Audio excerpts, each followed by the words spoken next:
आशुतोष शशांक शेखर चंद्रमौलि चिदंबरा, कोटि कोटि प्रणाम शंभु, कोटि नमन दिगंबरा। ओम उमापते नमः। आप सभी को महाशिवरात्रि पर्व की ढेर सारी शुभकामनाएं।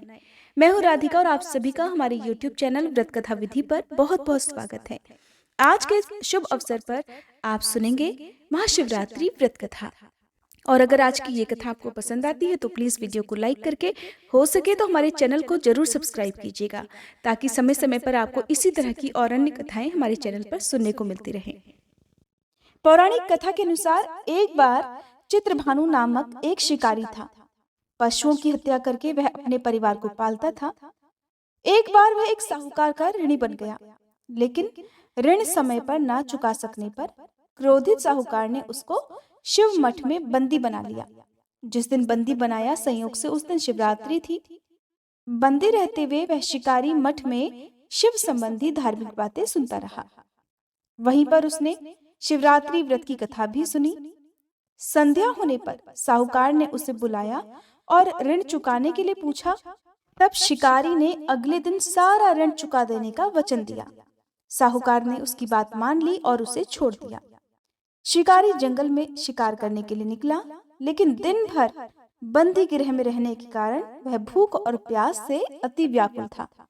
सूर्यास्त होने पर वह एक जलाशय के पास गया और वहीं घाट के किनारे एक पेड़ पर थोड़ा सा जल पीने के लिए लेकर चढ़ गया, क्योंकि उसे पूरा विश्वास था, उम्मीद थी कि कोई ना कोई जानवर अपनी प्यास बुझाने के लिए यहाँ जरूर आएगा। जिस पेड़ पर वह चढ़ा वह बेलपत्र का पेड़ था और उसी पेड़ के नीचे शिवलिंग भी था, जो कि उस समय सूखे बेलपत्रों से ढके होने के कारण दिखाई नहीं दे रहा था। शिकारी को भी इस बात का पता नहीं चला। वो भूख और प्यास से थका हुआ था तो उसी मचान पर बैठ गया। मचान बनाते समय उसने जो टहनियां तोड़ी वो संयोग से शिवलिंग पर जाकर गिर गई। इस प्रकार दिन भर भूखे प्यासे शिकारी का व्रत भी हो गया और शिवलिंग पर अनायास ही उससे बेलपत्र भी चढ़ गए। एक पहर रात बीत जाने पर एक गर्भिणी हिरनी तालाब पर पानी पीने पहुंची। शिकारी ने धनुष पर तीर चढ़ाकर जैसे ही उसकी प्रत्यंचा खींची कि उसके हाथ के धक्के से कुछ पत्ते और थोड़े से जल की कुछ बूंदें भी नीचे शिवलिंग पर गिर गईं और अनजाने में ही शिकारी के पहले पहर की पूजा भी हो गई। वह गर्भिणी हिरनी कहने लगी कि हे शिकारी, मैं गर्भिणी हूँ, शीघ्र ही बच्चे को जन्म देने वाली हूँ। तुम एक साथ दो जीवों की हत्या करोगे जो बिल्कुल ठीक नहीं है। मैं बच्चे को जन्म देकर जल्दी ही तुम्हारे सामने आ जाऊंगी, तब तुम मुझे मार लेना। सुनकर शिकारी को उस पर दया आ गई और उसने अपने धनुष की प्रत्यंचा ढीली कर दी। देखते ही देखते वह हिरनी जंगली झाड़ियों में गायब हो गई। कुछ ही देर बाद एक और हिरनी उधर से आ निकली। शिकारी की प्रसन्नता का ठिकाना नहीं रहा। पास आने पर उसने फिर से धनुष पर अपना बाण चढ़ाया। कुछ बेलपत्र फिर से नीचे शिवलिंग पर जा गिरे और अनायास इस प्रकार शिकारी की दूसरे पहर की पूजा भी संपन्न हो गई। तब उसे देखकर वह हिरनी विनम्रता पूर्वक निवेदन करने लगी कि हे शिकारी महाराज, मैं तो थोड़ी ही देर पहले ऋतुकाल से निवृत्त हुई हूँ और कामातुर विरहिणी हूँ। अपने प्रिय की खोज में भटक रही हूँ। मैं अपने पति से मिलकर जल्दी ही तुम्हारे पास आ जाऊंगी। कृपया तुम मेरा विश्वास करो, तब तुम मुझे मार लेना। सुनकर शिकारी को उस पर भी दया आ गई और उससे जल्दी आना कहकर उसे जाने दिया। दो बार शिकार खोकर अब यह शिकारी चिंता में पड़ गया। रात का आखिरी पहर बीत रहा था। तभी एक दूसरी हिरनी अपने बच्चों के साथ उधर से निकली। जैसे ही वह अपने बच्चों के साथ घाट पर पानी पीने के लिए आई कि शिकारी ने फिर से अपने धनुष पर तीर चढ़ा दिया। अब वह तीर चढ़ाकर छोड़ने ही वाला था कि फिर से अनायास ही कुछ पत्ते और जल की कुछ बूंदें शिवलिंग पर गिर गईं। उधर शिकारी को धनुष की प्रत्यंचा खींचा हुआ देखकर वह हिरनी बोल उठी कि हे शिकारी महाराज, हमें मत मारो। मैं इन बच्चों को इनके पिता के हवाले करके लौट आऊंगी। कृपया मेरा विश्वास करो और इस समय मुझे मत मारो, नहीं तो मेरे ये बच्चे अनाथ हो जाएंगे। शिकारी हंसने लगा और कहने लगा, सामने आए शिकार को छोड़ दूं? मैं ऐसा मूर्ख नहीं हूँ। इससे पहले भी मैं 2 बार अपना शिकार खो चुका हूँ। मेरे बच्चे भी तो भूख प्यास से तड़प रहे होंगे। उसके उत्तर में हिरनी कहने लगी कि जैसे तुम्हें अपने बच्चों की ममता सता रही है ना, ठीक वैसे ही मुझे भी इन बच्चों की फिक्र है।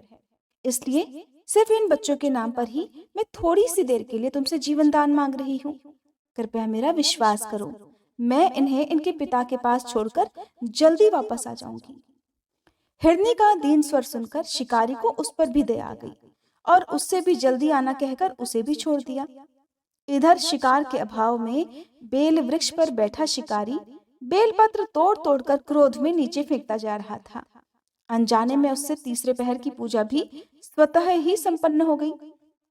अब सुबह होने को हुई तो एक हष्ट पुष्ट हिरन उसी रास्ते पर आया। अब तो शिकारी ने सोच लिया कि इसका शिकार तो वह अवश्य करेगा, इसे किसी भी प्रकार वह जाने नहीं देगा। इधर शिकारी की तनी प्रत्यंचा देखकर वह हिरन समझ गया कि ये शिकारी मुझे जरूर मार डालेगा। फिर भी उसने विनती करते हुए कहा कि भाई, अगर तुमने मुझसे पहले आने वाली 3 हिरनियों और उनके साथ छोटे छोटे बच्चों को भी मार डाला है, तब तो तुम मुझे मारने में भी बिल्कुल देर मत करो, ताकि मुझे उनके वियोग में एक क्षण भी दुख न सहना पड़े, क्योंकि मैं उन हिरनियों का पति हूँ। और अगर तुमने उन्हें जीवन दान दिया है तो मुझे भी कुछ क्षण का जीवन देने की कृपा करो।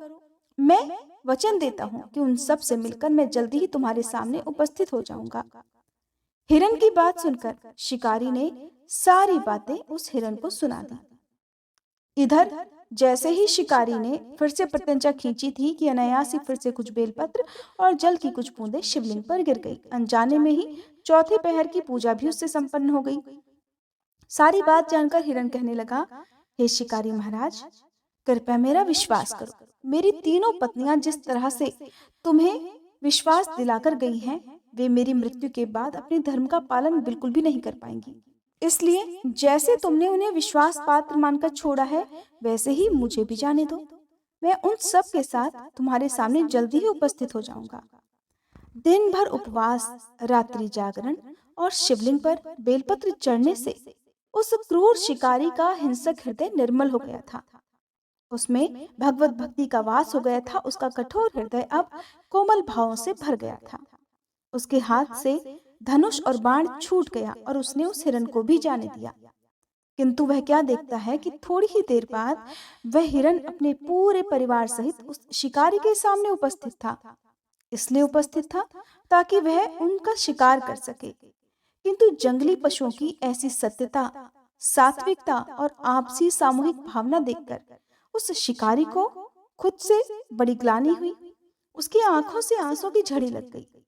उस हिरन परिवार को न मारकर शिकारी ने अपने कठोर हृदय को जीव हिंसा से हटा लिया था, सदा के लिए कोमल और दयालु बना लिया था। उधर देवलोक से समस्त देवतागण भी इस घटना को देख रहे थे। उसके ऐसा करने पर भगवान शंकर ने प्रसन्न होकर तत्काल ही उसे अपने दिव्य स्वरूप का दर्शन करवाया और उसे सुख और समृद्धि का आशीर्वाद देकर गुह नाम प्रदान किया। ये वही गुह था जिसके साथ भगवान श्री राम ने मित्रता की थी। ये थी महाशिवरात्रि व्रत कथा।